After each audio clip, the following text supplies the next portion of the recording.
Hey, look, I can read. I know it's not April. This is what popped up in my feed, so we watching it. You know what I'm saying? I got tacos though, so nothing else really matters. To be honest with you, nothing else. I got tacos and I'm good. Hope everybody's having a wonderful evening, morning, night. I know I have a wide demographic, so sometimes me no know. But I hope everybody's having a great time. Hopefully I can help you have a better time. So let's start with these creepy stories. Let's get it.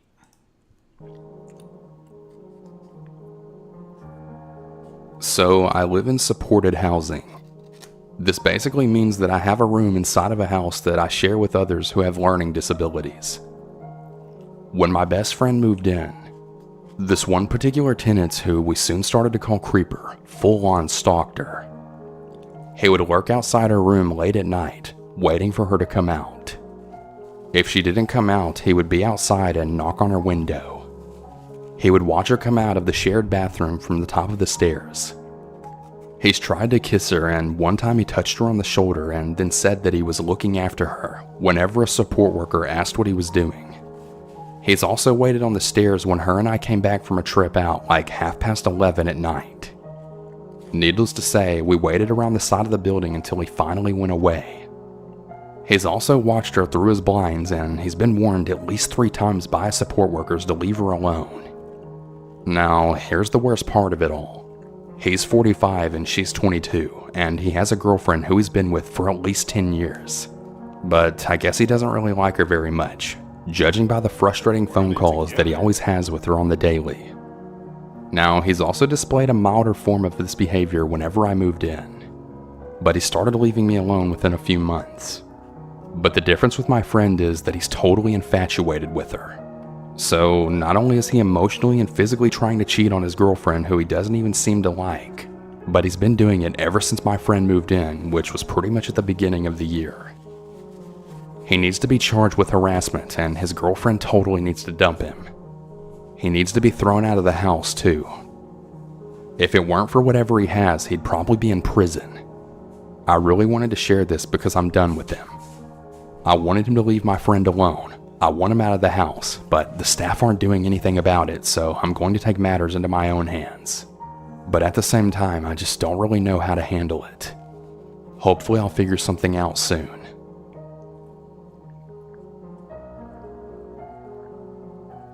I noticed a lot of crazy roommate stories, so I thought that I would share my own. This happened during the summer of 2018. I had just finalized a divorce and moved back to my hometown. How y'all doing? Appreciate y'all for stopping by. Creepy stories once again. Hopefully you got your knickknacks and snacks, because I got my tacos, so. My parents had let me stay at their place until I was able to find my own. I had just started a really nice high-paying job, but I was in so much debt from the divorce that I wasn't ready to pay for my place of my own quite yet. I didn't want to mooch off my parents, so I decided to find a roommate for the time being. I found a really sweet woman, Raquel, about 15 years older than me, who wanted someone to move in for only about 3 months. This was perfect for me since I was still paying off debt. Everything about Raquel was such a delight. She was sweet, clean, cared about the environment, volunteered, and would always cook food for me just because. I thought that I'd hit the jackpot with her. However, there were a few things about Raquel that were a little off.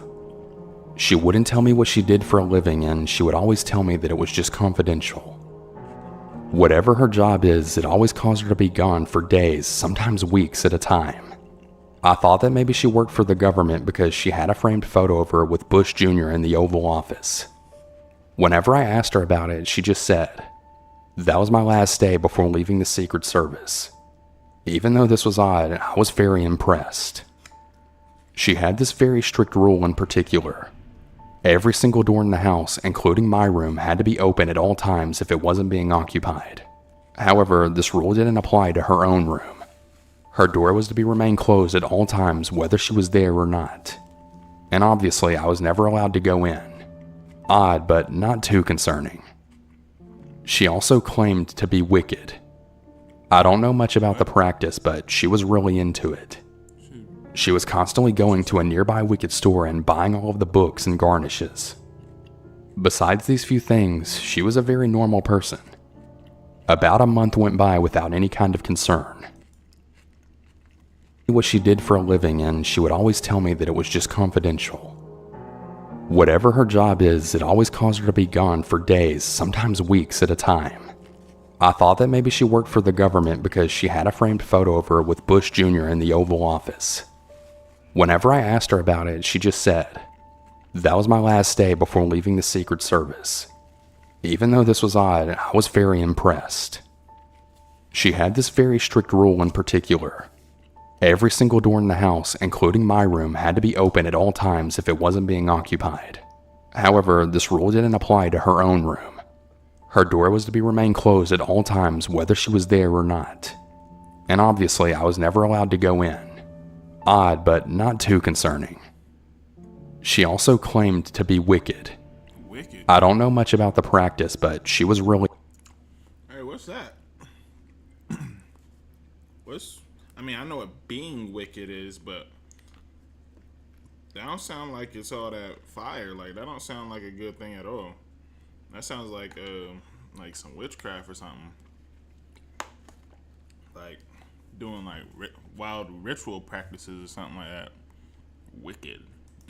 into it. She was constantly going to a nearby wicked store and buying all of the books and garnishes. Besides these few things, she was a very normal person. About a month went by without any kind of concern. I should quickly mention that she had 2 cats. They would mostly stay in her room, but whenever they wanted out, they would hit the door with their paws. My room was right next to hers, so the sound of it would always drive me nuts. If she wasn't home and I heard the cats trying to get out, I would always open her door just enough so they could run out. I know this is breaking the rules, but it absolutely drove me nuts. Everything got a little too weird one night when she said that she was out of town for work. It was the first night of her being gone. I was sitting in my room watching TV when I started to hear what sounded like the cats hitting her door and trying to get out. I thought, great, she forgot to let the cats out before leaving. I opened my door to let them out of her room when something made me stop dead in my tracks. The cats were just chilling in the hallway. They weren't in the room, but I know that I heard something. Already pretty creeped out about this, I decided to open her door and give a little peek inside. What I then saw were about 4... See, he went against his gut feeling. You don't go against your gut feeling. I don't care what it is, I ain't doing it. I'd have been about that place, I don't care. There's no way I would have entered that room. People, naked, holding hands in a circle, with all of their heads bowed as if they were praying. I noped the heck out of there so fast and headed straight to my parents. I tried calling Raquel, but I couldn't get to her. Right when I was about to call the police, she finally called me, and she was livid. She said that I broke her only rule and that she wanted me out of the house immediately. Said no problem. I already got my stuff packed. I'm already up out of here. I'm in my parents' spot, bro. I am good. Don't worry about me. Nothing. Like, I'm good, bro. That's crazy. See, I knew it was some wild ass ritualistic witchcraft type stuff, bro.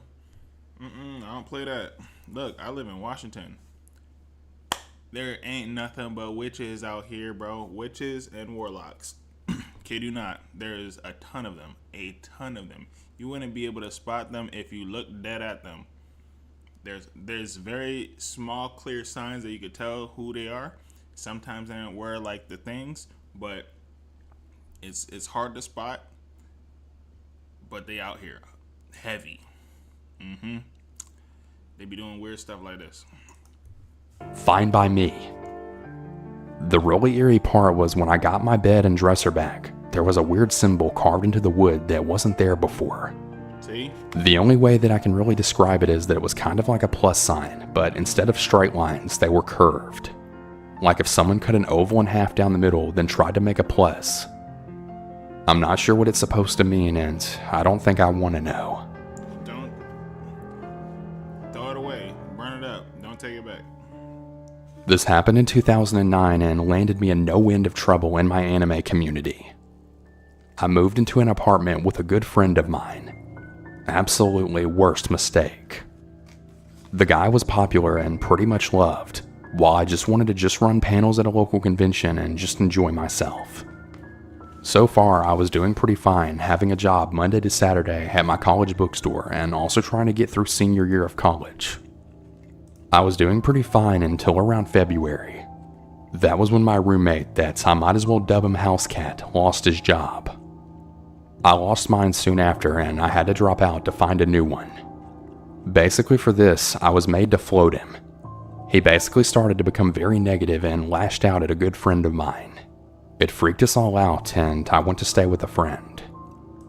I had 2 interviews, one with a local temp agency and the other was at a library. I took the temp job right away, but it was not fast enough. Housecat made living at the apartment an absolute nightmare.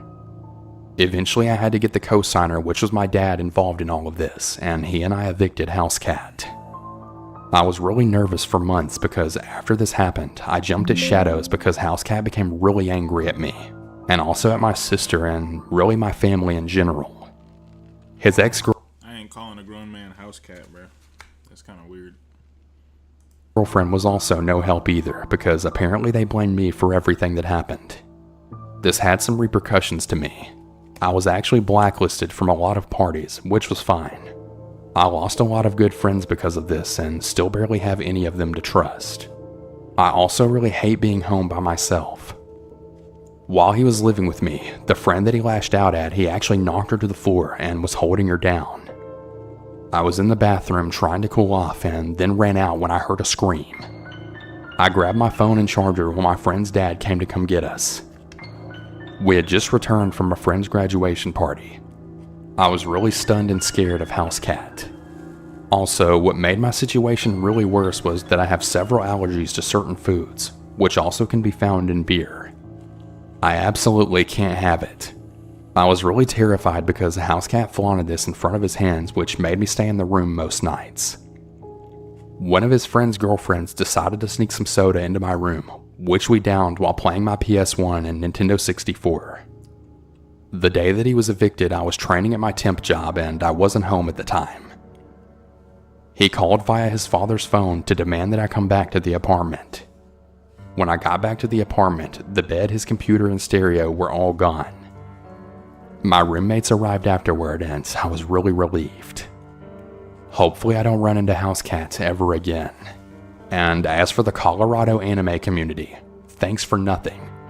He really needed help and you clearly value popularity over mental health. I'm really glad that I'll never be part of that again. I do still like anime though. You gotta include the last part. They're like, I didn't disregard anime. I still like anime though. Obligatory happening college to start. During my sophomore year, I lived in the dorms and I was assigned to a random roommate. He seemed a little bit introverted but fairly normal at first, but he really wouldn't talk to me. I would try to start conversations about things that he showed interest in, but he would only give me one-word responses that were obviously meant to end the conversation. I figured that he probably just didn't like me, so I decided I would give him some space and just leave him alone. After a few days, it started. I would notice that he was always looking in my direction. I chalked it up to coincidence, but it just kept happening. Classes started up and I decided to spend less and less time in the room, but whenever I was there, he would always be constantly looking in my direction. When I would turn to face him, he would turn his head away, but it would always creep me out since it was pretty much constant. I also started to notice that he would lay on his bed to read, but he would hold the book or papers at an angle that always gave him a direct line of sight to me. About a week or so into the semester, my girlfriend at the time and I went on a morning hike and then crashed on my bed at around 2 p.m. We woke up to him just standing there and staring at us about 2 hours later. He didn't say anything, just turned and then exited out of the room. At that point, I decided I needed to leave before he killed me in my sleep and ate my face, and I was out of there pretty quickly. Fortunately, I didn't see him again for quite a while, but we ended up having a class together senior year. I had been telling my friends the story ever since it happened, and they didn't believe me. One of my friends had really poor vision, so we sat in the front row. Of course, every time I looked behind me, my old roommate was always staring directly. Why doesn't he say anything? You over here just letting stuff happen. I'd have pressed the subject. I'm like, you got a staring problem, brother? What's up? Crazy. Just let somebody do whatever. That's crazy. At me. Not the teacher, but at me. It didn't matter if we were on the middle or one of the sides. I challenged all of my friends to look back during a single time during the semester and try and catch him not looking at me. Within about 5 classes, they all gave up and they agreed that he was staring at me nonstop and that it was super creepy. My parents think that he was in love with me, but I still think he just wanted to eat my face. I guess I'll never really know though. Either way, dude was a major creep.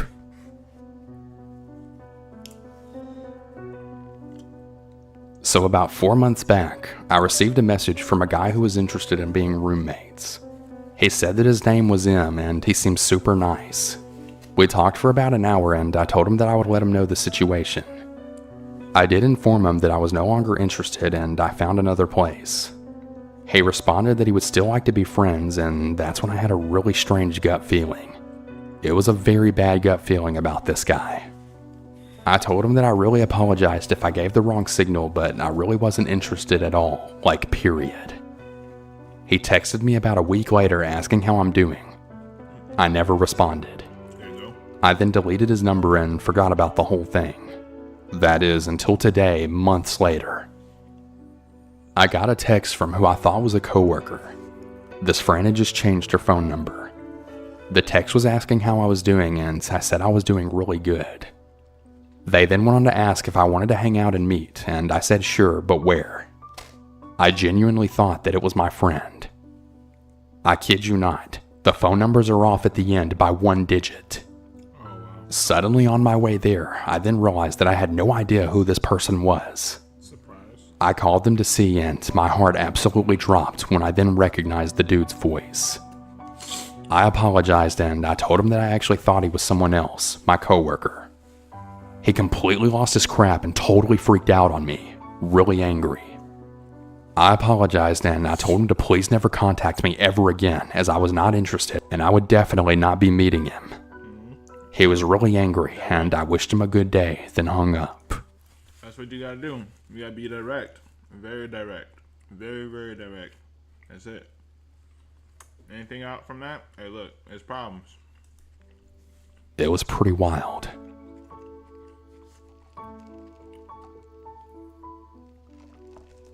There are 3 people I'm going to refer to in this story.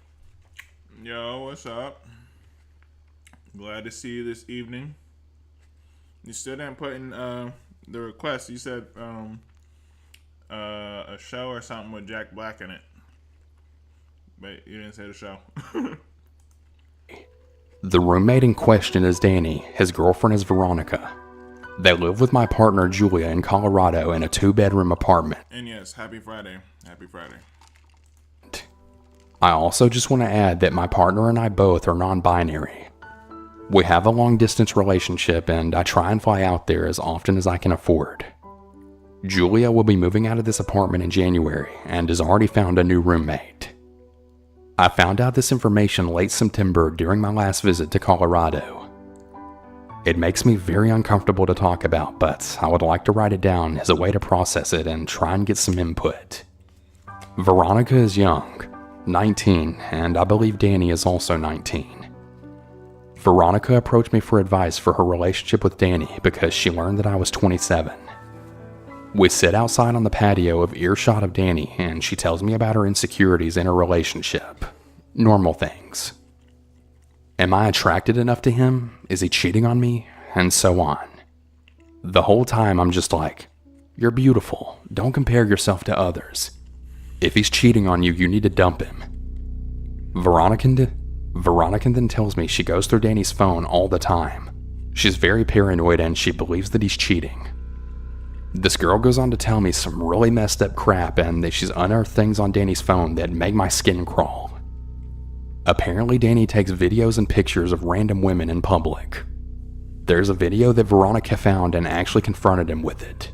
In the video, he zooms in on women's chests who's standing out at a train station. Danny, trying to defend himself, says, "Oh no." There's like a whole subgroup of those types of dudes where they'll be out in public and they'll be filming specifically women. I know that there's like one, I think, out in the UK or whatever. I've seen them pop up in my feeds like rarely, but I know exactly what he's talking about, or whoever he or she is talking about in this story.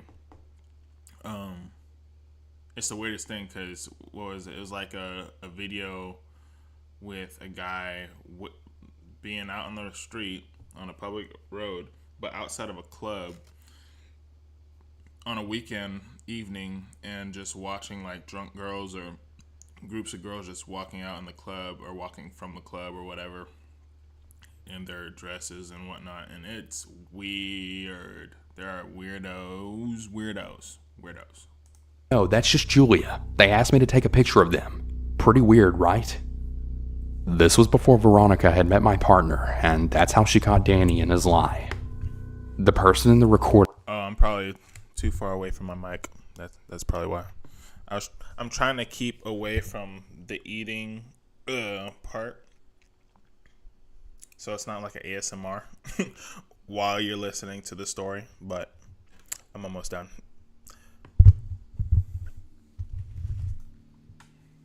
Was definitely not Julia. Even more paranoid, she decided to dig a little bit deeper. She found some more inappropriate photos and videos on his phone. I don't really feel comfortable describing the details.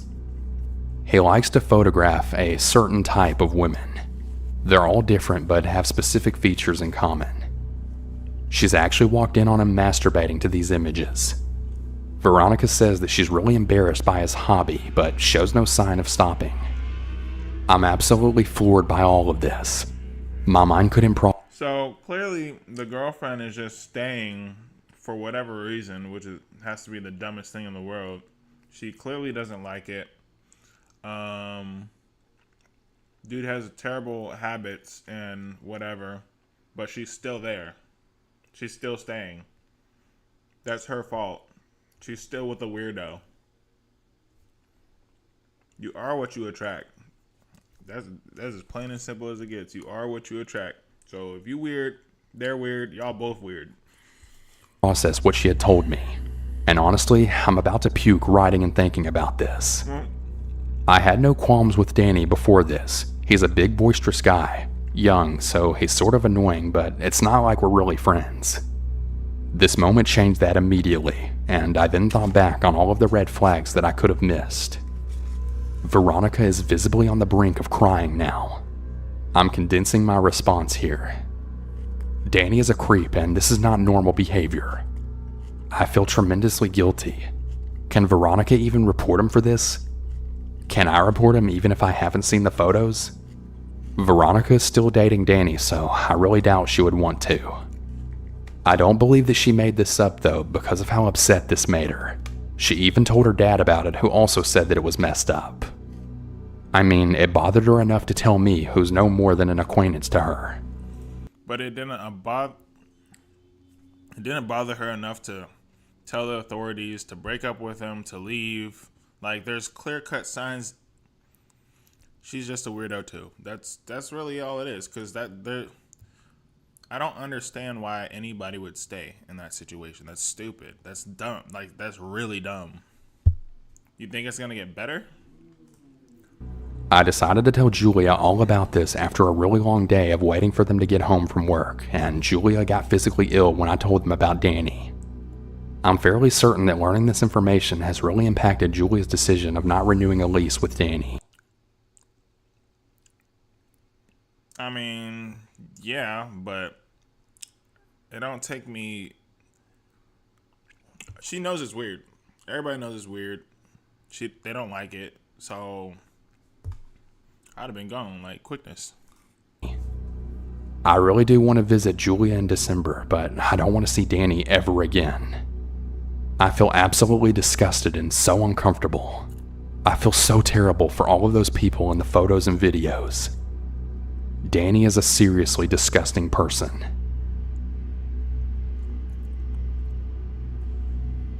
I just started my freshman year of college.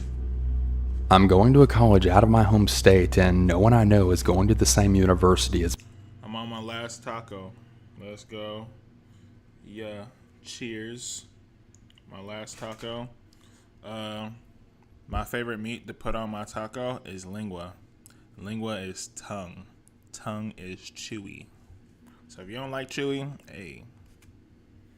hey. It's me, which means that I'm going to be rooming with a total stranger. Pretty normal, right? Well, that's what I thought. When I met my roommate, who I'm going to be referring to as DJ, she seemed nice enough. Her parents seemed nice enough too. Everything was going fine for the first couple of weeks, but then DJ's odd habits began emerging. I noticed that every time I would sit at my desk, she would always move from wherever she was to sit on the floor right behind me. And I mean every time. The first few times I thought it was just coincidental because it happened when she would be entering the room from her last classes. I thought that maybe she just wanted to relax by sitting on the floor. Weird, yes, but plausible. But no. Then the other scenarios began happening. She has a beanbag set right by next to me, so close that it's touching me, and this is her favorite spot that she always sits there to do her homework and whatnot. If I decide I want to sit at my desk, she'll actually move from the beanbag and then the floor behind me. It's the Gucci out of all the meats you can choose for tacos. That is a fact. It's surprising when you ask for lingua on your tacos because most people don't ask for it. And when you ask, like, whoever's serving you, they're actually, like, surprised. They're like, what? You know what? I'm like, yeah, go ahead and serve that up. Because most people don't get it, to be honest. Sometimes she doesn't even do anything. She'll just sit there. She abandons her homework to sit behind me. I don't really sit at my desk too often anymore because of this very reason. DJ also has a job that she has to get to by 8 a.m. every week, which means that I typically get woken up very early. I usually just roll over and try to get some extra sleep. A couple of times now, though, I've actually woken up to DJ staring at me. One time she was about a foot away from the bed and just staring. There's no way. She also makes a point to... No.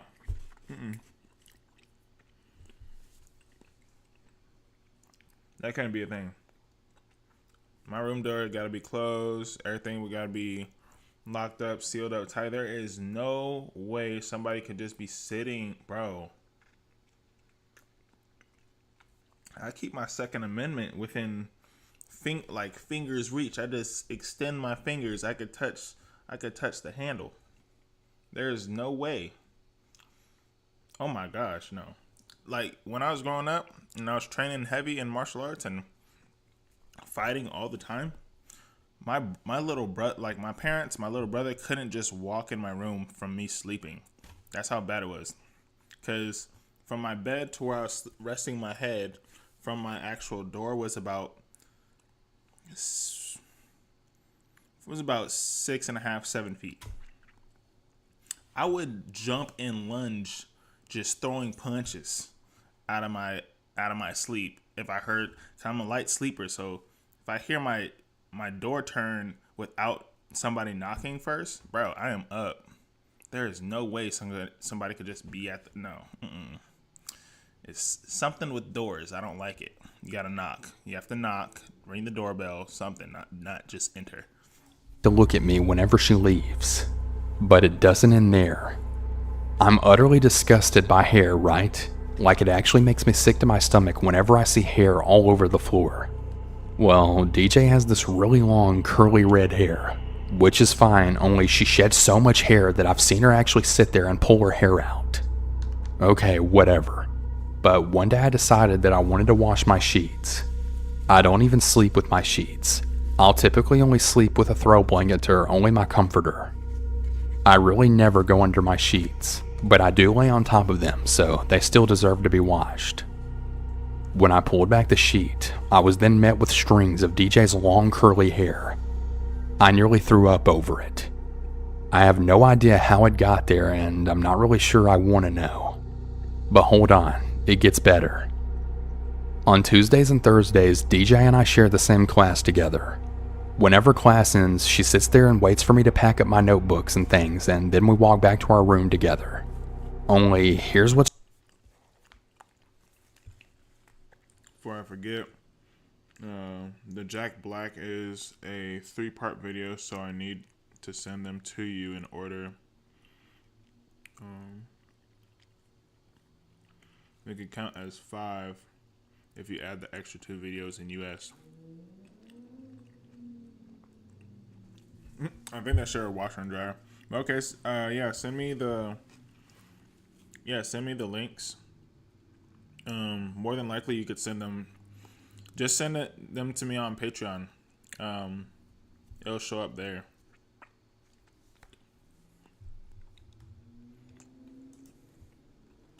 Strange. She never tries to talk to me. She usually just walks like about 2 feet right behind me.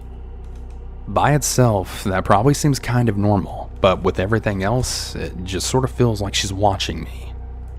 Perhaps not the creepiest story out there, but still very unnerving for me personally. This occurred over the last couple of days, as I moved in with a friend on Christmas Eve, and the other temporary housemate went from pleasant old man stoner to actually drugging my friend and attempting to drug me. Oh no. I'm a female. The friend and I both are in our mid-20s, and the temporary housemate is in his 60s. So due to my own circumstances, I needed a new place to stay, and a friend Jimmy needed a reliable housemate to replace the old one who had left a few weeks before. I got approval from the real estate agent and shortly moved in with all of my belongings. The old housemate had invited a couple of his own friends who were right out of prison, one of which who had been turned out 2 days before Christmas for painting the bathroom wall with feces while drunk and high, and the other who seemed like I'm up out of there, bro. Hey, look, there's zero tolerance for bullcrap, stupidity, idiocracy. Bro, there's no way. Perfectly normal old man who just enjoyed the odd drink and a little bit of weed. The housemate is known as Bible Man, as he was also a recent convert to Christianity, and apparently he believes the rapture is gonna happen sometime in 2020. So after a really fun Christmas and Surprise, we in 2024. Boxing Day with the family, I returned home to hang out with Jimmy. We were looking at memes when Bible Man then barges into the room.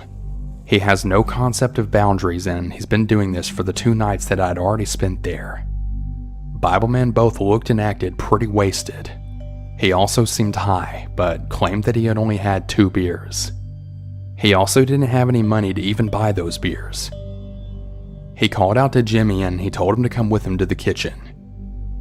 Jimmy complied, and Bible Man insisted that he drink some whiskey from a glass. Jimmy tried to refuse, but just gave in and gave it a drink. Bible Man then came and tried to offer me a joint, which I absolutely refused, but I guarantee you they're all laced. The drink and whatever they smoking, laced. He rolled anyway.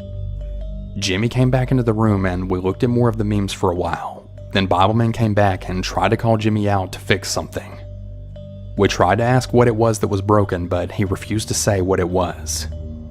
Jimmy left to go check it out, and Bible Man came back into the room and then tried to push the joint right into my hand. He forced himself into my personal space and whispered into my ear to hide it from Jimmy, then left. There was nothing to fix. After a couple of hours, Jimmy started to feel really tingly and sleepy. He went to go lay down, and Bible Man jumped at the chance to be alone in the room with me. See? Boom. Knew it. He laced it so then he could do his predatorial thing. Weirdo. Man. Oh my God. I could never have a roommate. I couldn't do it. I'd rather sleep in a box. He starts going on about how he knows Jimmy has hepatitis and that I shouldn't sleep with him, and also how he was sinning and bumming with the other temporary housemaid who painted the walls, and a lot of other nonsense that was really hardly understandable.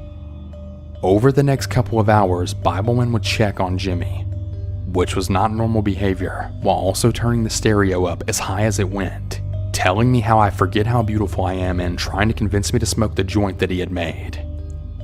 I eventually went to Jimmy's room to ask him for some help to try and get Bibleman to leave me alone. Jimmy had to ask me to turn out his lights as he couldn't get up and he looked very tired and confused. At one point, Bibleman began to rant about Christmas Eve, saying that Jimmy had shut all of the doors and declaring that he was going to screw me. Also how I shouldn't be friends with Jimmy and I should be afraid to sleep at night. The look on his face when he said it actually made me afraid to sleep that night. But not afraid of Jimmy, afraid of Bibleman. He also got into my personal bubble multiple times and accidentally touches my breasts. Keyword accidentally. Yeah. I eventually convinced him to leave me alone and then pushed the boxes in front of my door. I still wasn't able to sleep for hours that night. As he never went out to smoke, I'm absolutely convinced that he had spiked a joint or had some other kind of ill intent. The way that he pushed and begged me to smoke, it was just way too creepy, and I don't do any kind of drugs, so it's not like it was a normal thing that he knew I did or something. The next morning, Jimmy had told me that he had a really patchy memory of the whole afternoon and evening, even though what Bibleman had given him was the only thing he had drunk all day. Exactly. We were both really uncomfortable and really upset at his behavior. After talking about it, we realized that he was far too drunk to only have had 2 beers, and we were thinking that he had shoplifted from the bottle shop. But then the dread hit me. I looked into the container where we put our rent money. There was $50 from the rent that was missing, and only I and Jimmy had put our rent in. So angry and really upset, we decided to get Jimmy's scary-looking dad to come on over and convince Bibleman that it was time for him to leave. He came back later in the evening and we still had to use the threat of calling Jimmy's dad to convince him to take his stuff and get out of there. I feel really bad about turfing him out at night, but it's summer in Australia, so he'll be fine. After talking with some people in the bottle shop and a taxi driver and security guard who all knew him, apparently he had been caught stealing the last few days and he was actually in prison. Yeah, people do need to be more firm and say no. I think that really stems from, I always say this, it stems from family. Like, if you weren't raised to be straightforward or at least be respectful and be straightforward with exactly what needs to happen or what you don't like, being situationally aware, it comes from teaching that your parents should have told you, bro. Or just life experiences. It's either you're going to learn from life or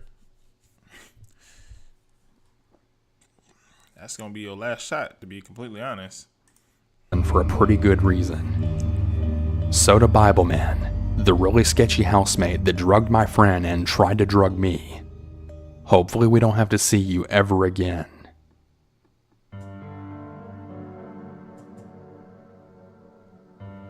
To give the context of where this story is based, I live in a smallish college town near a small to medium-sized city. The town itself doesn't have a lot of people, and is mostly here to cater to the demand that comes from the college. Because of this, the stores around the college are mostly open 24/7 so that the college kids will be able to impulse buy whatever they like. The other big seller around here is gas. Of course, gas can be bought in the city, but being a town that is often gone through in order to get to the city, a lot of places will try to keep the price of gas slightly lower than any of the stations in the city.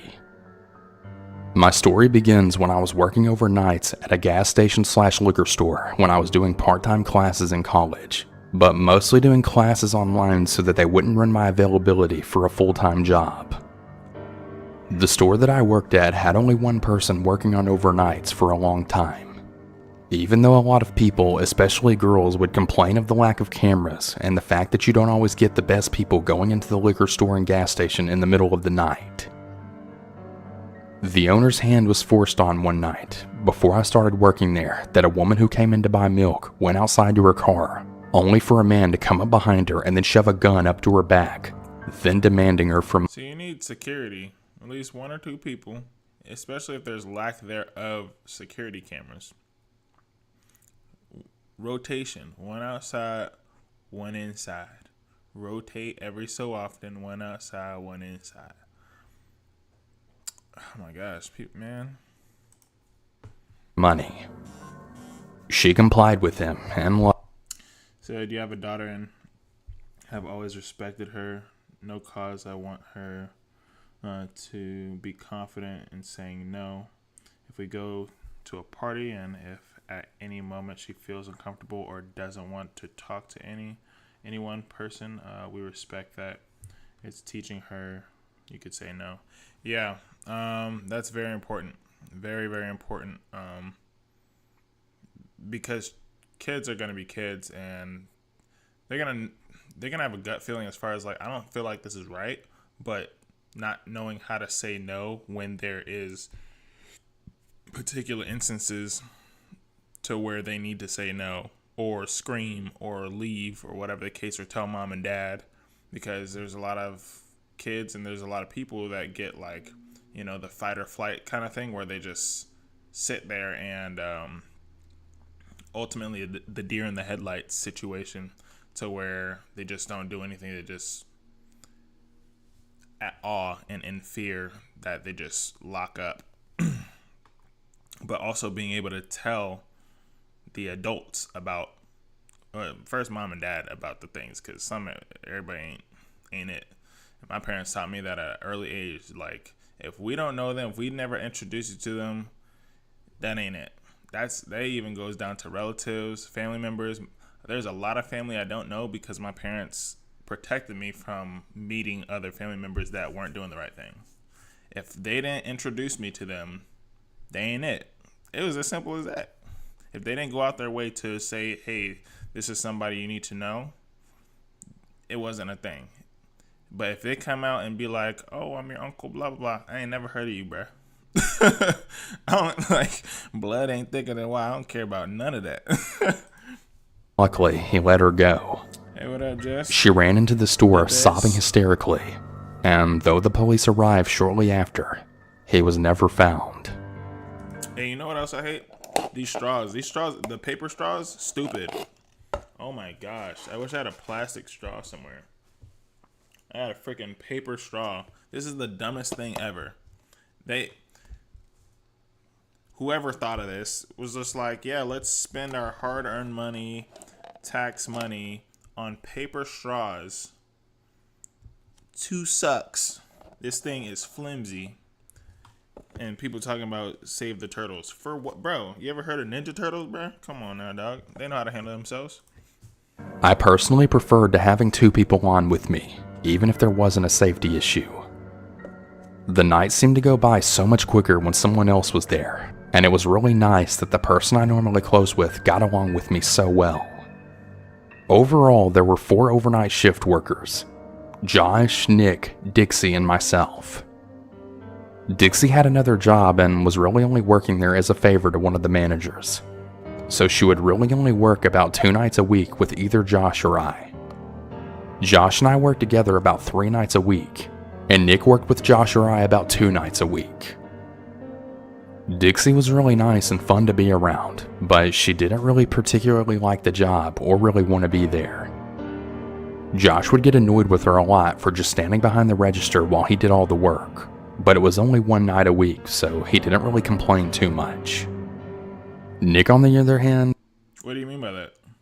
The styrofoam plates and cups are slowly disappearing from stores? I mean, I only use the paper ones and plastic cups, but I haven't noticed that. I never really liked the styrofoam stuff anyway. Was a little bit different. He worked there 5 days a week, just like Josh and I, but they never seemed to put him with more than one person 1 day a week. Nobody seemed to really like him or like working with him. Nick was also a little off from the start. He was one of those people who basically told you his entire life story as soon as he met you, giving a bunch of really personal details that no one was really comfortable with hearing. One thing that he always seemed to talk about was the strain that was on his marriage. Apparently, he had a... Hey, those are the people you got to get away from. The people that be talking about their own personal business to everybody. Be like, my girlfriend, she's just such a headache.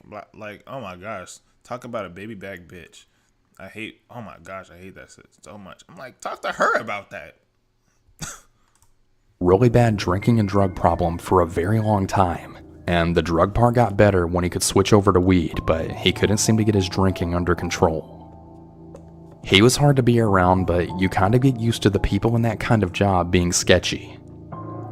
I was there for almost 3 months when Nick's stories seemed to escalate out of nowhere. He began telling people that when he was younger, he was diagnosed as a psychopath, and he had to take a bunch of pills for it every day so he wouldn't be violent. Not exactly what you want to hear from someone you're alone with in the middle of the night, but okay. So why are they taken away from the styrofoam thingies? We all have our problems, and some people get dealt a really bad hand when it comes to mental illness. I myself have always really struggled to get my anxiety and depression under control. Vernon Central High School.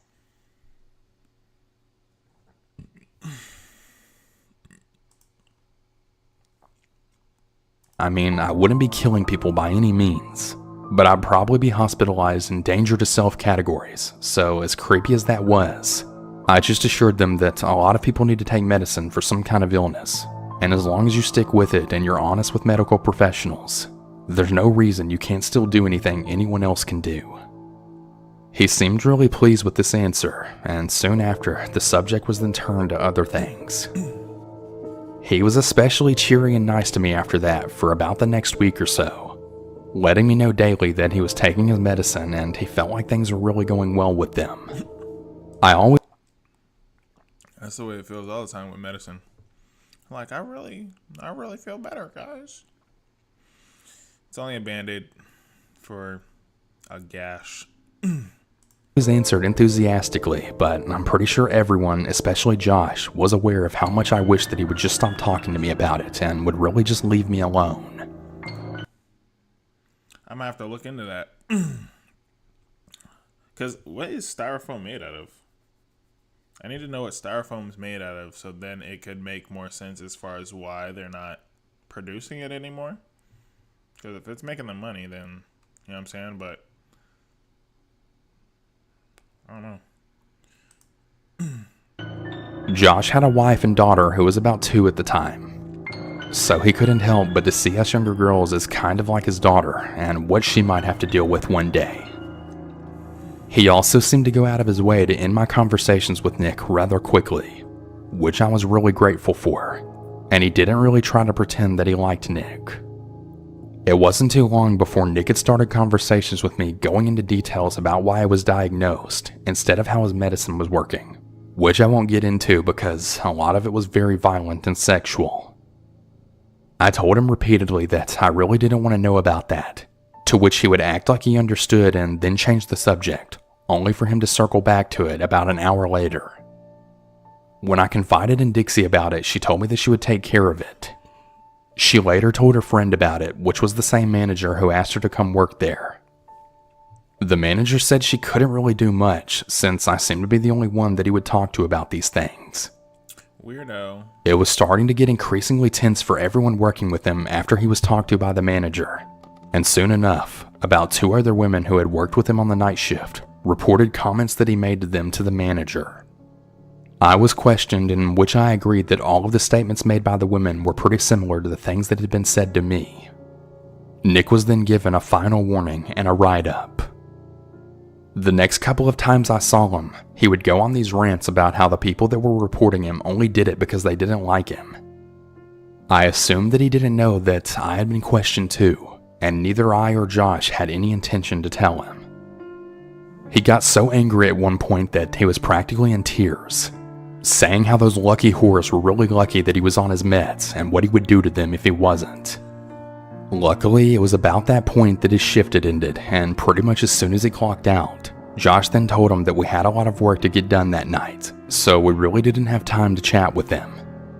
He nodded and walked out the door without another word. Josh wasn't lying either.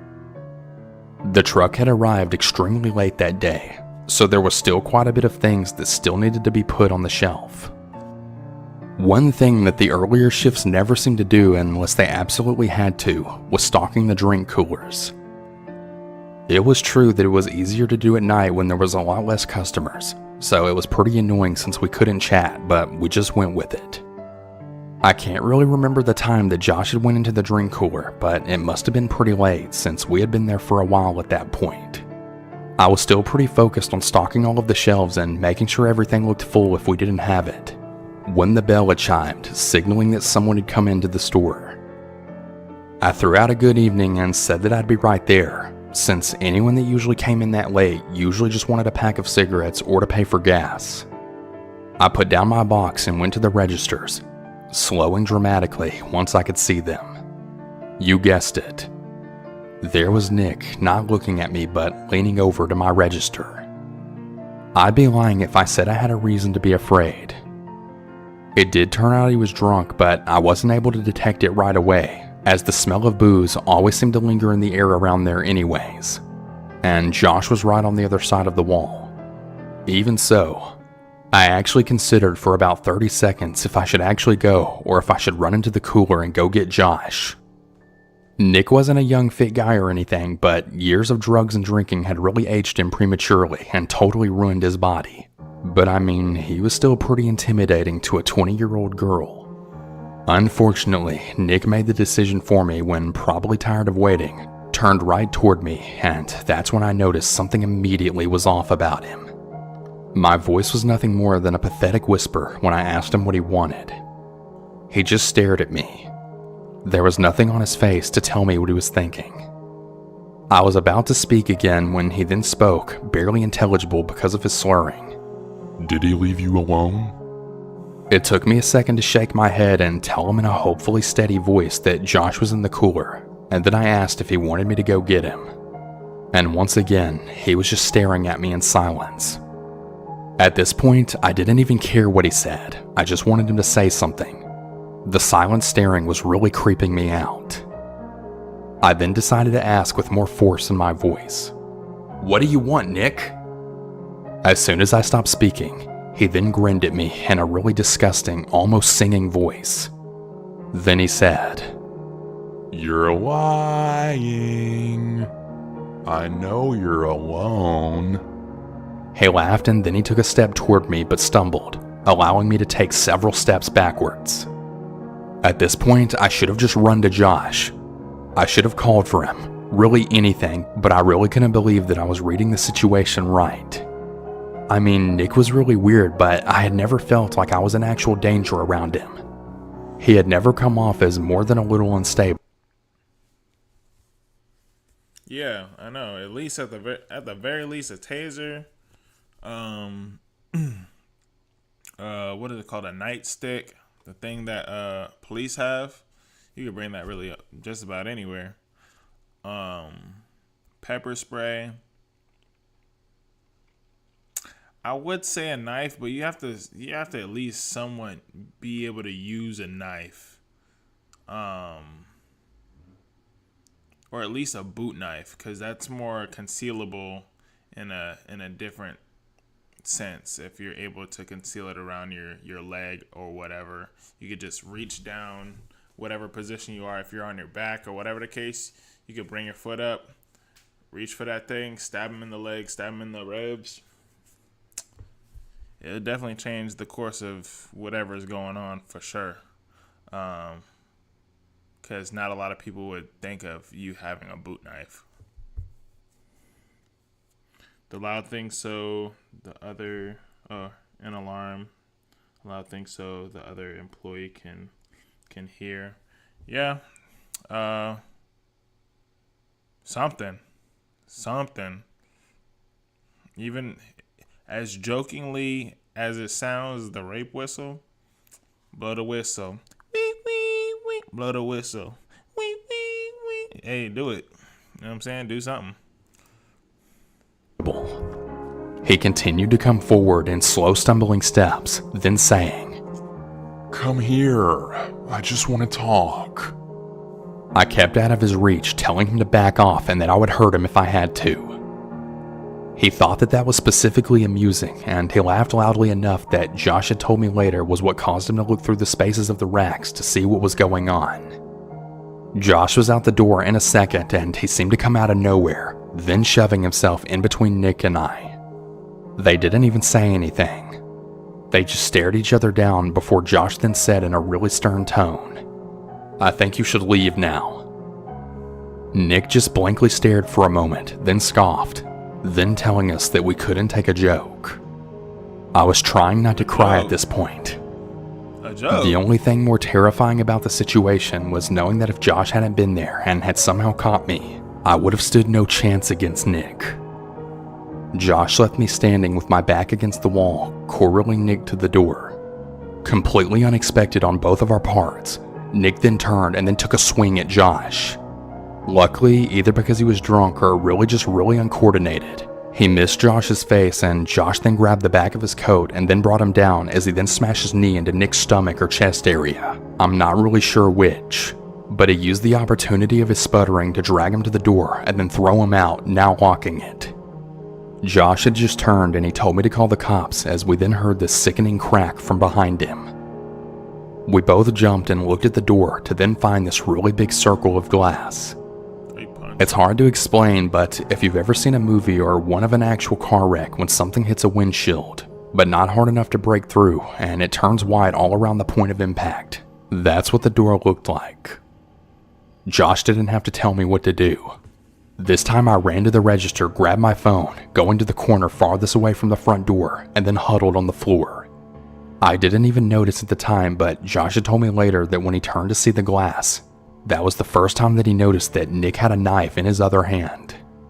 The fact that he tried to punch Josh instead of stab him is a mystery and a miracle. I was absolutely sobbing when the operator picked up the phone.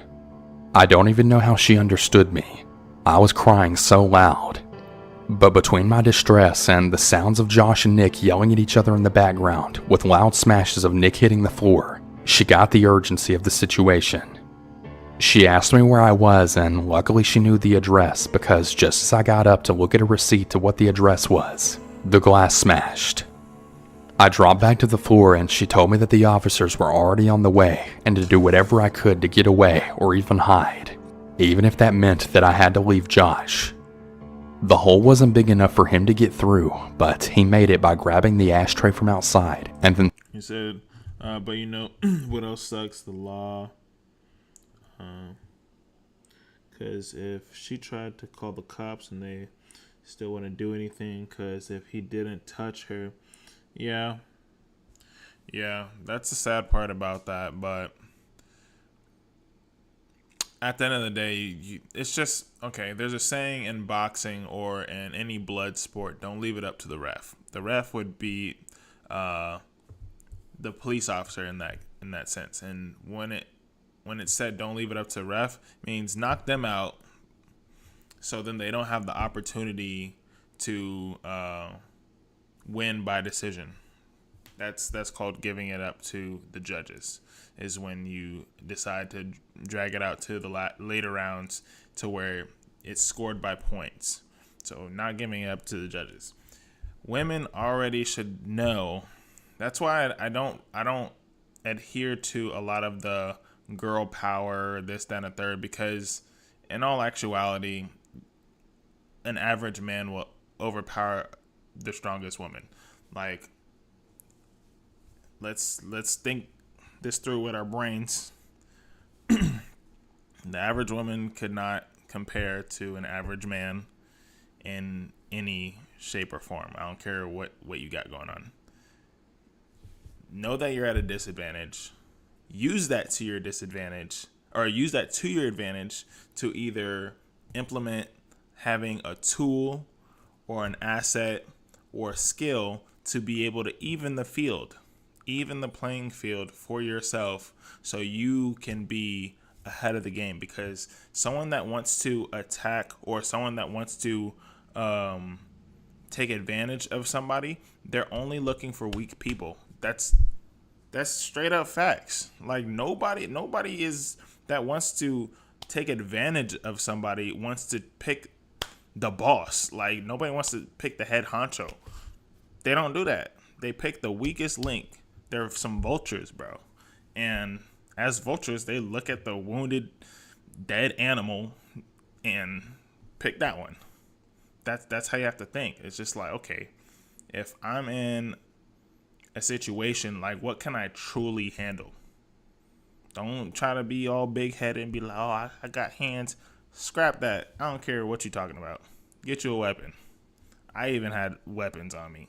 And I had far superior fighting experience than most people, but the quickest thing to make somebody back up is have something sharp or something with a hollow point on it. So, choose your battles. I'll run, I'll fly, I'll drive, I'll teleport away if I can. But if someone catch me, we fighting to the death. I ain't fighting for no points. We scrapping for real. Throwing it at the part of the window that he had been repeatedly punching, causing it to break through. He didn't make it to break through though. From that hole, he could reach the lock on the door, then get back inside.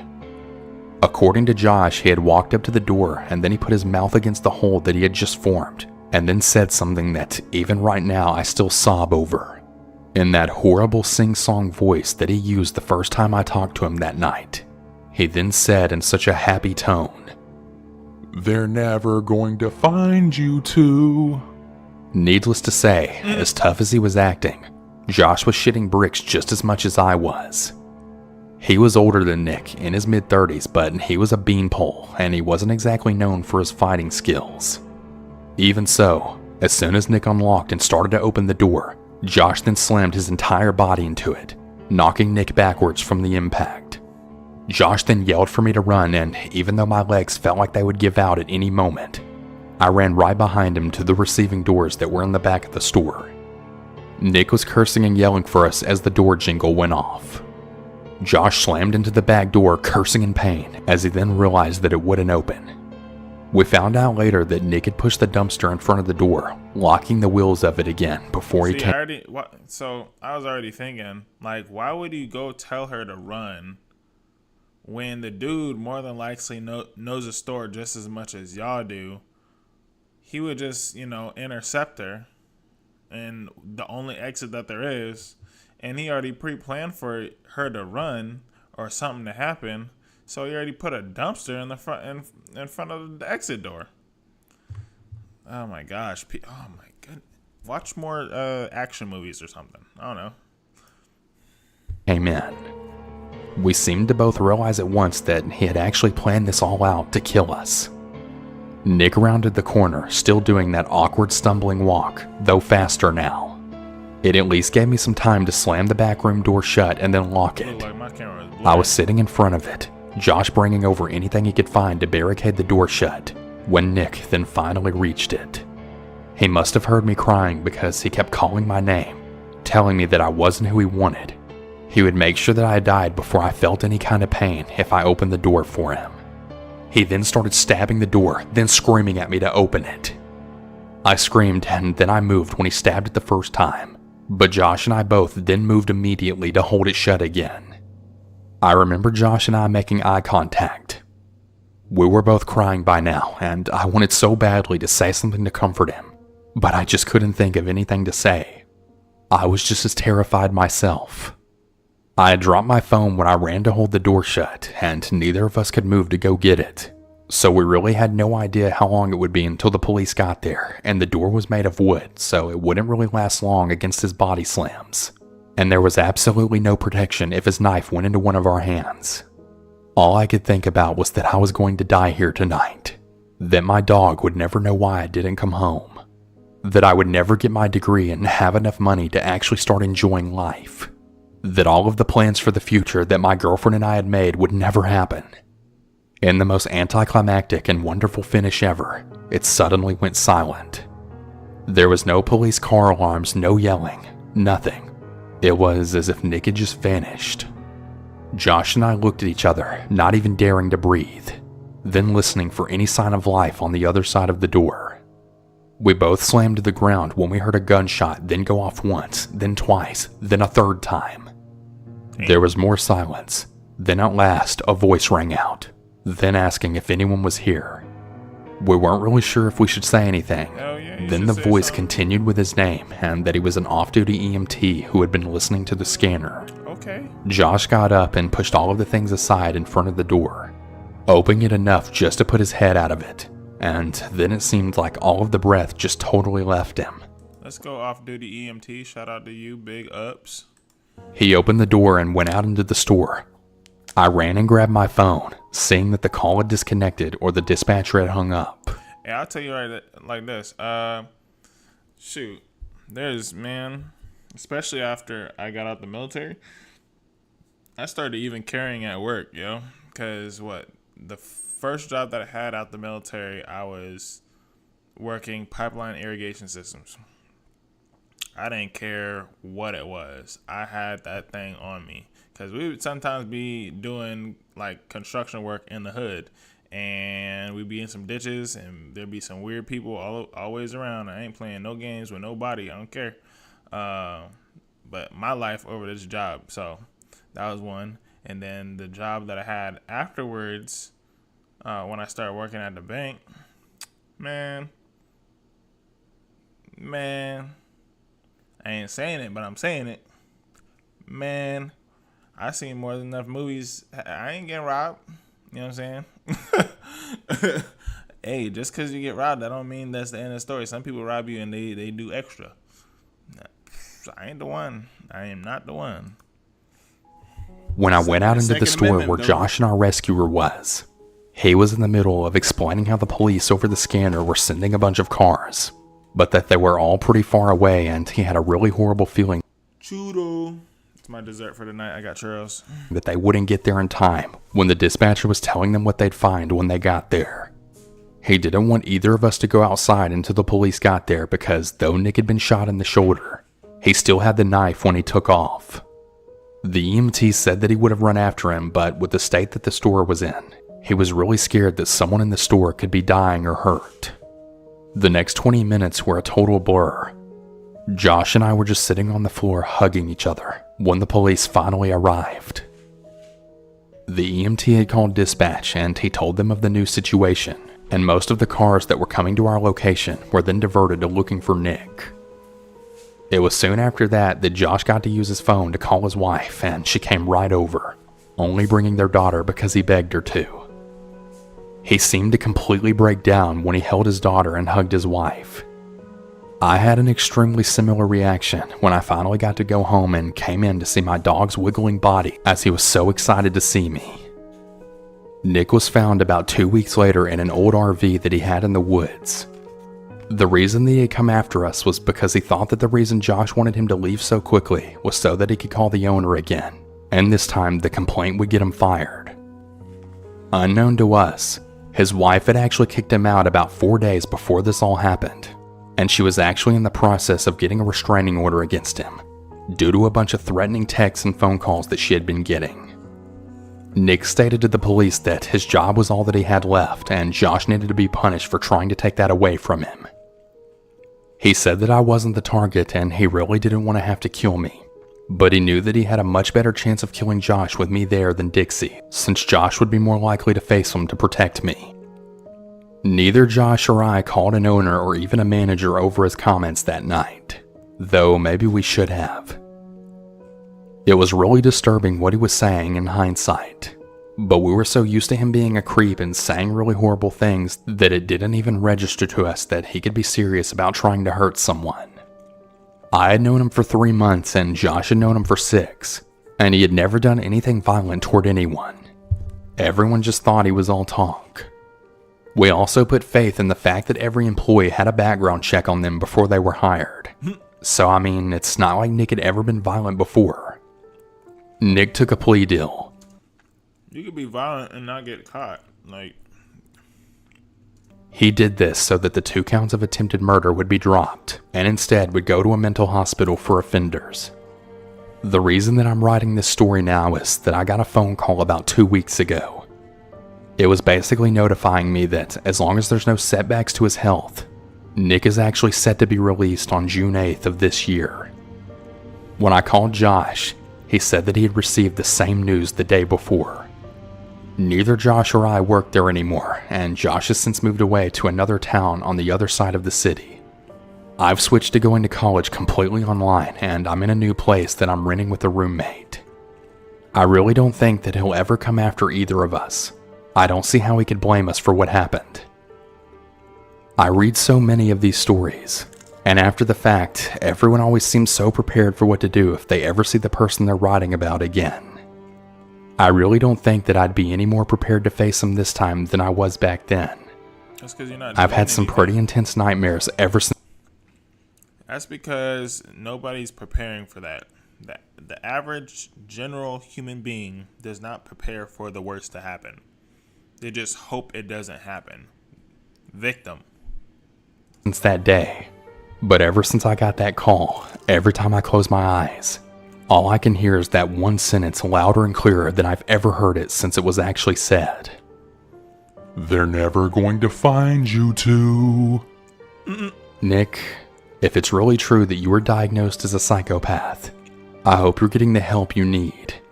You already destroyed my peace of mind, and even now, years later, I never feel safe, especially at night. I'm honestly going to do my best to move on from this, but I just don't know how. Wish me luck.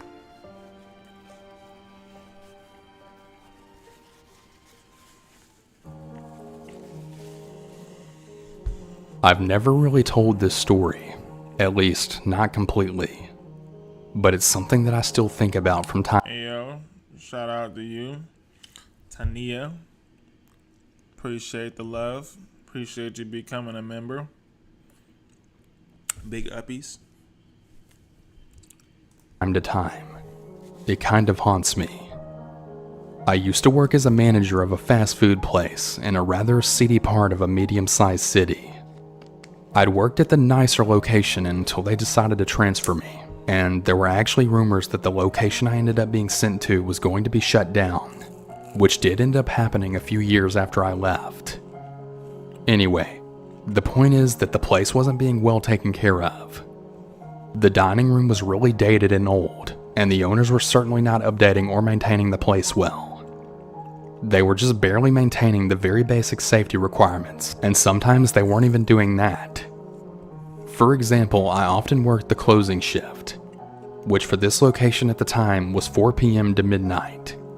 Between 7 p.m. and 11 p.m., it was running the drive-thru and the front counter all by myself, and then one employee running the kitchen.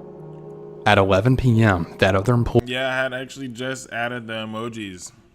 I carefully handpicked the emojis. They're super dope. I love them so much. Now they're being used. Amazing. You're the first one to put them to use. Hooray, hooray. Employee would go home, and I was left by myself to tidy up and then do the deposit around 11 p.m. to 12 p.m. This isn't really safe, and I'm really not even sure if it was entirely legal at the time. This was I like the Han one. That one's probably my favorite one. That one's funny. over a decade ago though, so who really knows? Just to provide a little context and background here, I'm a girl, but I'm not what you would consider small. I'm about 6 foot.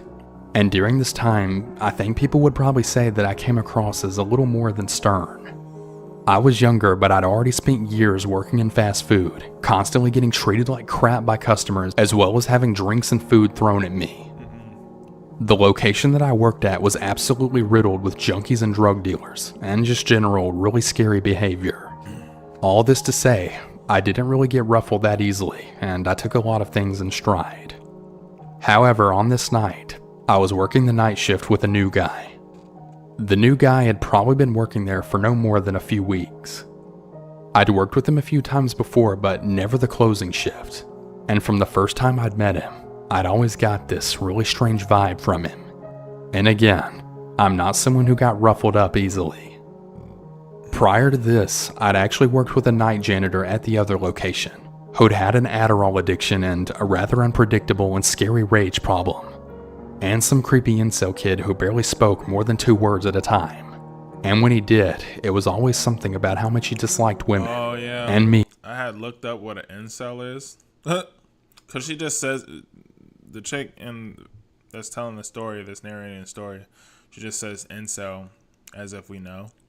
But if you don't know what an incel is, that's ultimately a person that is technically a woman hater. They just hate women. I think it's different from like the red pill community, but no, it definitely is. They're two separate. But incels are like any key jockeys that you'd possibly think behind a computer, slandering people, crazy, but people being women more than anything. Like, they think women are the scum of the earth, but yet they feel like they deserve everything from women. They're the most weenie, goober type dudes on this planet. In particular, and I'm not exaggerating, but this guy, this new dude. Hey, look, I had to do it because I knew, you know what I'm saying? Look, so just to backtrack real quick. The thing is, I am a fan of creativity, especially when it comes to music production, the whole nuance behind it. And even more so why I gravitate to that is more so because the fan base that came with it, so they kept, recommending me music from them, as well as just I actually have a video that I'm coming out with the pros and cons to K-pop as far as my first experience compared to my present experience, and the reason why, the whole thing. It's probably going to be like a 25-30 minute video or something like that, but I have that coming out later this week or next week. But if I didn't like them, like if they weren't musically sound to me, there's no way I would gravitate to that, regardless of the fan base or whatever the case. But there's definitely other groups that I would probably even say I more relate to more than Stray Kids. But it's pretty high. It's highly recommended as well. But that doesn't, make me not want to look for other musical artists or anything like that. But I mean, I adhere to the people that do like the icons and everything. So I was just like, I might as well, because if I would have just made, because I'll definitely make different emojis for when I start Twitch streaming. They're going to be different from the YouTube ones. But that one, I was just like, let me make it more specific to the audience that I have now, because I'm sure that they would enjoy it a lot more. But I had to pick those out because I was just like, they're going to like it. So, ta-da. He was a whole different level of weird. He had a kid and he professed to be a single father. He would bring the kid around work during the day, and the kid and his clothing were always really dirty. Like really dirty. And not only that, but the kid also occasionally had bruises on his head and arms. The kid was a toddler, and I know that toddlers can get into things, but one look at that kid, and I just knew that those bruises were not something from a little kid just messing around. Now, I never saw the new guy behave aggressively toward his kid like at all, but I don't know. It was just a feeling, and that feeling translated into other things. I don't know. He was just really creepy. It wasn't one thing in particular. It was just a feeling I got whenever I was around him. He was a medium-height, stocky young guy. He was totally average in every way, but he just had this really weird vibe about him. He was always really friendly, never rude or aggressive, but his eyes were just lifeless, for a lack of a better description. Anyway, on this night in particular, I think that he might have been called in to cover a shift for someone else. Most of the time, I was in charge of making the schedules, so I'm pretty sure that I wouldn't have scheduled him to work with me since I found him so off-putting. The first part of the night was fairly normal. I ran the drive-thru in the front counter and he ran the kitchen between 8 to 11 p.m. He was talking to me on and off between orders, telling me about his ex and how he'd become a single father. Apparently, the mother of his child had a I heard that they're coming out with a new album in June. I think that's right. Like June, they're coming out with the album. So, I'll do album listening on Patreon for sure. drug problem. In hindsight, I think a lot of what he said was meant to inspire sympathy. He really laid the troubled tale of him and his son on thick, but at the time, I just felt a little bad for both of them, especially his kid, who I suspected was being abused. But despite being seen as stern, I was definitely still young and naive whenever it came to manipulative people. He told me that he moved to the city and pretty much immediately had trouble finding work, prior to getting the job at the place we worked at. He said that he'd been running out of money and was really behind on rent, bills, and didn't have any formula for a son. At the time, I think I just empathized with him and I told him that it sucked. I mean, we were both working in fast food, so I thought it was pretty obvious that neither of us had any money. The place was bare bones minimum wage, and I was barely getting by with 3 roommates, and I was pretty much only eating the free meal that I was given a day from the restaurant. Anyway, he laid it on thick pretty much all night long, but I really don't know that I was really paying all that much attention to it. People tended to ramble whenever working the late shift, and I'd gotten pretty used to listening to people spontaneously talk about their personal problems. I kind of had a habit of just listening and not really reciprocating the sharing, and I guess this didn't really go over very well with the new guy. At some point, the new guy then said something to the effect of, You don't talk much, do you? I'm telling you my whole life story here and you've got nothing to say? Now, I don't know if it was just that I was coming across as Boo, corny. That dude's a loser. Who would complain about, oh, I told my whole life story that I didn't ask you. You didn't even ask me if I wanted to listen to that. And you're going to tell me everything. I'm going to be like, dude, first off, nobody asked. Secondly, that's your problem. I ain't here to figure that out. You got to deal with that. And thirdly, I don't care. How about that? unsympathetic, or more likely that he was really just frustrated that he wasn't manipulating me into giving up personal details about my life. As far as I was concerned, he was just someone I worked with, and I didn't know him. I didn't really want him to know me, and I certainly wasn't about to tell him anything that wasn't surface level chit chat. But the guy was really intimidating. Something about his tone was just really off. It definitely wasn't a jokey accusation or off the cuff comment. I can't really remember exactly what I said, but I remember that I just tried to play it off somehow. He didn't really say anything else about it, but after that happened, the silence between us seemed a little tense. At 11 p.m., it was time for him to go home. The normal procedure was the person closing the kitchen would tidy up their area, and then an actual kitchen cleaner would come back in a couple hours later to deep clean things.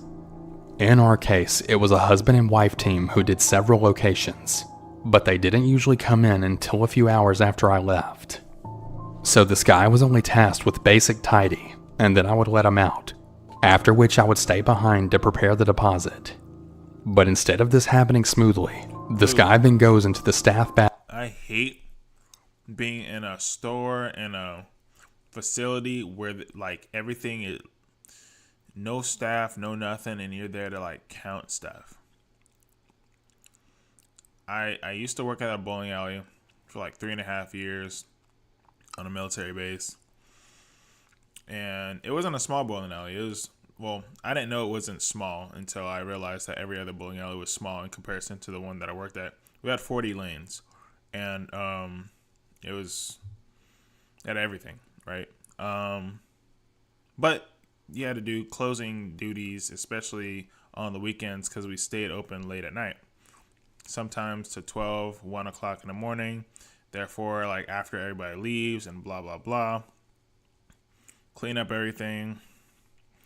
But then you have to disperse all the tills, count up everything from the cashiers that were in the kitchen, yours, whatever. It would get creepy at night. creepy. You be hearing some weirdo noises. Because if you know any military facility, everything is usually old. Everything ain't brand spanking new. And I remember, oh my gosh, like I heard like footsteps. Oh no, I was up out of there. I said, look, I'll count it in the morning. I'm not doing this at like 2 a.m. at night. I ain't doing that. Not me. I'm good. Bathroom and stays there. And I mean for a really long time, like almost 20 minutes or something. I didn't know what was going on, nor did I know exactly how to handle it. It had honestly never happened before. People could usually not get out of there fast enough at the end of the night. Was he sick? Did he fall asleep? I didn't know, but I really just wanted to get my work done and go home. He finally emerged and then quickly walked to the door and left. I was relieved. It was weird, but I just shrugged it off and hurried back to the office to get done what I needed to get done. Not 10 minutes later, I start to hear a really loud banging at the back door of the restaurant, repeatedly. Now, normally I would just ignore this. The back door faced an alley and it was right next to a street full of bars and pubs. People leaving bars and pubs often got the idea that banging on the door would get them after-hours fast food service because, well, they were drunk. So this wasn't necessarily uncommon. So I decided to just ignore it and keep hurrying to get things done. But I kid you not, the banging didn't stop. It somehow just seemed to get louder and louder and more urgent. So I finally got up and went to look out the peephole to see who was there. At this point, I was definitely on edge. And this edginess swelled into a full-out anxiety attack when I see that it's the new guy standing at the back door. My first thought was not to open the door. I really didn't want to open the door, but I knew that he knew that I was in there. So? What? He ain't even supposed to be there. He the new guy. Why is he in the back door? That's because he probably knows there's no cameras back there. Ever thought of, gosh, dang, people, oh my gosh, man.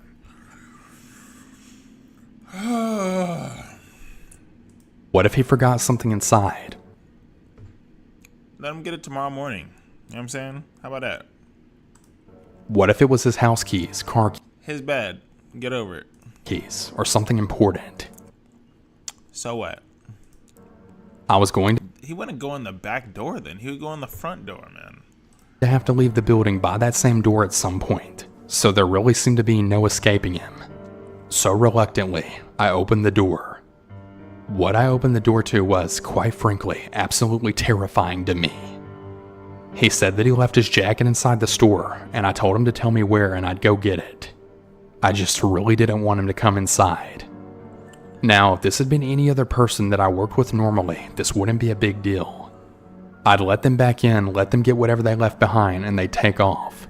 But I instinctively knew that I didn't want this dude back inside in the dark, empty restaurant all alone with me. Right? But the new dude was totally not having it. He pushed past me and said he'd get it himself. Then he proceeded to shut himself in the bathroom again. And at this point, I just panicked. Instead of just staying there by the door, which in hindsight I probably should have done, I rushed back to the office. I know I'm stupid. Stupid girl, which is me, had left some of the cash that I was counting for the deposit out. What dummy would answer the back door at night at all? And especially with a till out? Well, I guess my dumbass. I managed to stuff the cash in the safe and then lock it before he came to find me. The office was dark. It was summer and the air conditioning was on full blast, but this dude was sweating a crap ton. I was taller than him and I'm not a small girl, but somehow I just knew that this guy was about to hurt me. He was keyed up. As I watched his eyes dart around the office, I then grabbed my jacket, which was hanging on the hook next to me. I hadn't finished my deposit, but I didn't care. I was gonna get out of there. I didn't care how much crap I got into in the morning for my work not being done. I smiled and told him that I was just leaving and that he could walk me out. I was really just trying my best not to show my panic. Whatever he had planned, I wanted to give him an out for him to rethink. So I smiled, grabbed my purse, and started to move towards the door. New guy who was standing in the doorway did not budge though. He started talking though about his son, about the money trouble he'd been having, and then capped the whole story off with a request. Nobody cares. Oh my gosh, bro. See, like, things like this is like, this correlates to your parents didn't listen to you, you didn't get enough attention growing up. That's why you want to tell everybody else your issues, validation, things of that nature. Asked for a loan. Now, from the tone of his voice, it was clear this was not a loan. He was demanding money from me. He said that he would pay me back as soon as he got paid and that I'd really be helping him out. I really didn't know what to do. He had me trapped. I wasn't leaving the office or the building unless he allowed it.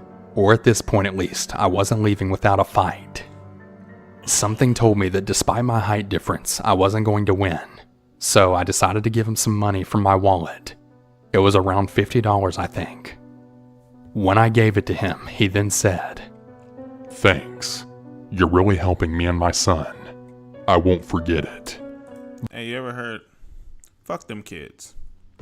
That's exactly what I said. I'd be like, hey, don't ask for me. Ask for God. Because look, the whole situation is you trying to intimidate somebody into helping you, hearing you out, all this, like, bro, bummy. That's dumb. That's so dumb. Oh, man. But when he said it, he had no expression, no smile, and no speech effect at all. He didn't seem grateful or even relieved, just dead eyes and limp arms at his sides. It was terrifying. To this day, I don't really remember how I got him to the door. All I remember was shutting the door behind him, making sure the door was securely locked, and then rushing into the office to burst into tears. I didn't finish my work, but I stayed there until I could force myself to leave out of that same door. I was pretty sure he was going to jump me when I left. The thought never occurred to me to... Ready to bring your brand into the real world? Man.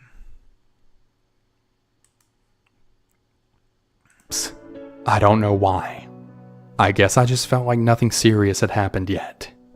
He'd asked me for money, and I'd willingly given it to him, despite the fact that I felt I had no choice and had been scared shitless the entire night. I only saw him one more time after that, but neither of us ever mentioned that night or the money. I really don't know why I didn't ask for it back.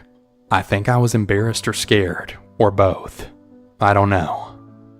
I don't think I've ever told anyone in my life this story, or at least if I have, I definitely left out the part where I gave him the money and never got it back.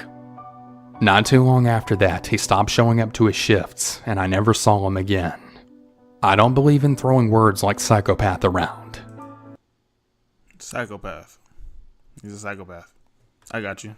If you don't say it, I'll say it. He's a psychopath.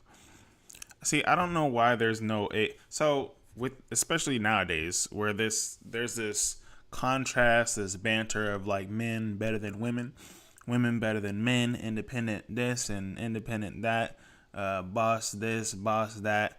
Why is there no security and safety in your physical well-being into knowing how to protect yourself, being situationally aware, having weapons on you, emergency remedial action to bad situations for women specifically? Why is there not that? It's just boss up, get money. That's it. I could punch you in the face and take everything.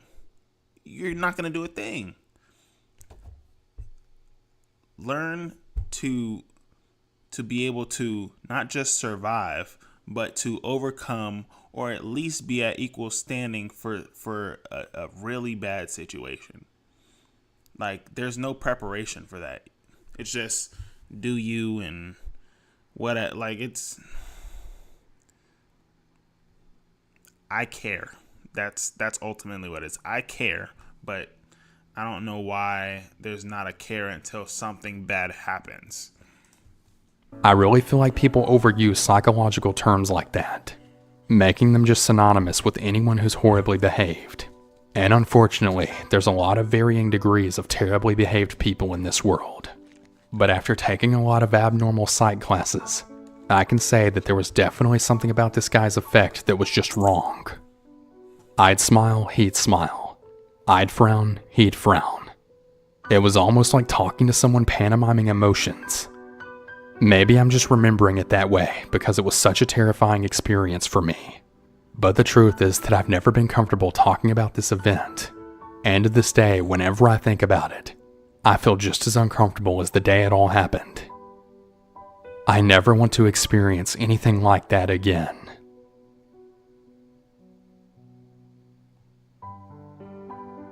So it was around June 2019. I was doing a closing shift at the McDonald's I work at in town.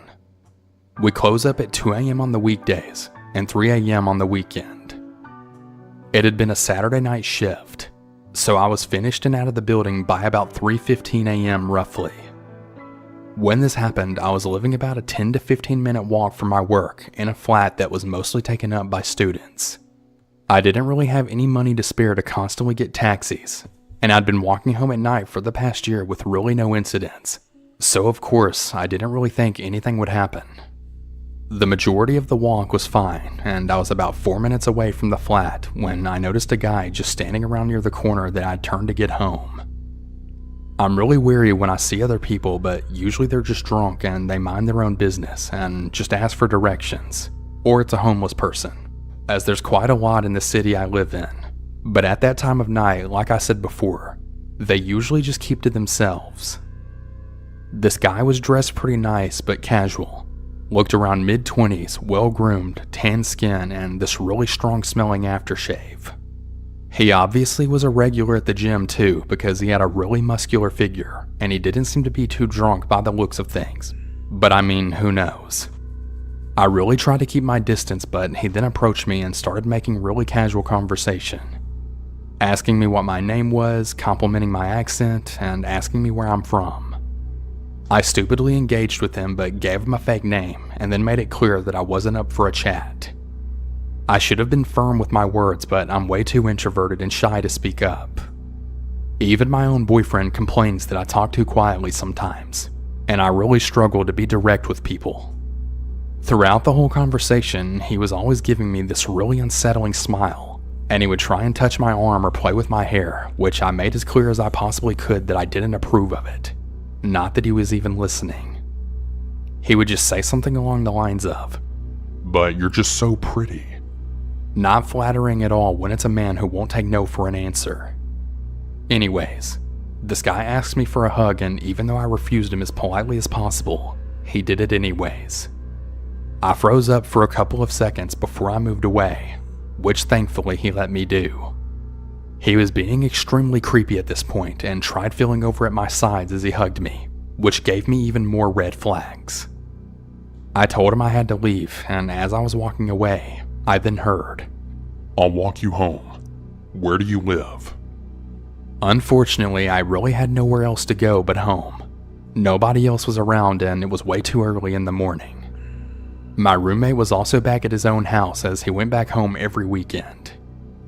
I had a hold of my keys in my pocket and just hoped that once I got into the building, I could hopefully find a way in without this guy being able to invite himself in. I refused the walk home, but he followed me anyways, walking about 8 to 10 feet away from me as I was speeding up at this point, but then caught up as I crossed the road.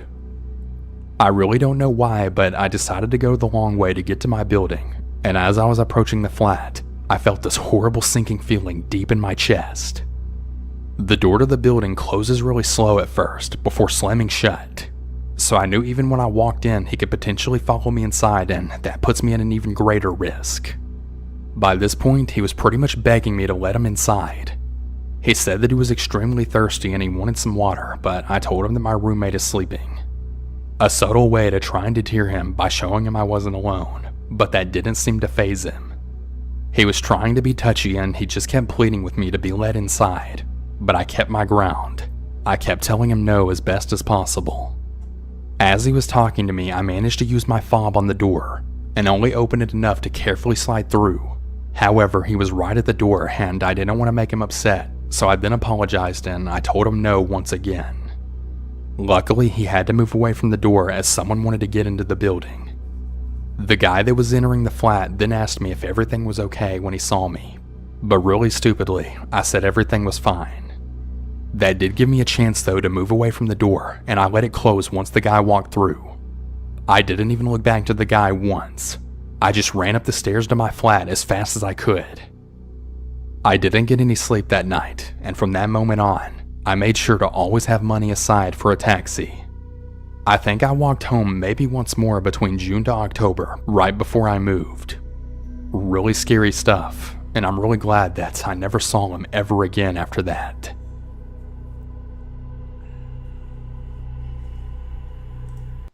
Alright, we're not gonna watch this whole thing. But next time, I think we're gonna go back into some podcastery during dark web. Well, like dark web. Dark web is good. Scary new house, paranormal. Ooh, that one's probably creepy.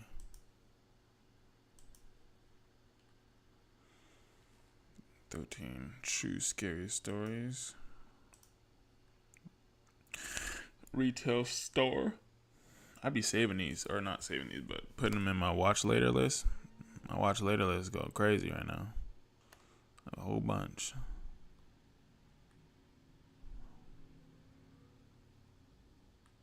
But we need to. I wanna watch some podcast ones probably tomorrow. But yeah, appreciate y'all. Love y'all very much. Hey,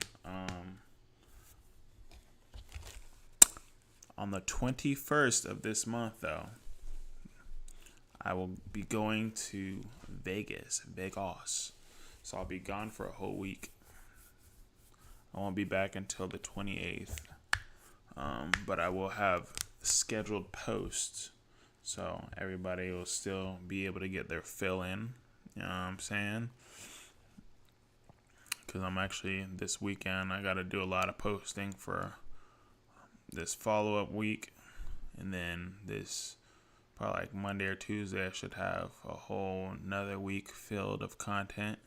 And then before the week ends, I should be able to fill out the rest of the week of content. So, yeah. Keep recommending so I could keep posting on my Patreon and everything else. I'm excited to, go along with this journey. I'm happy that everybody's coming along with this journey with me. Thank you very much. Appreciate each and every one of you guys. You guys have a wonderful night. Peace.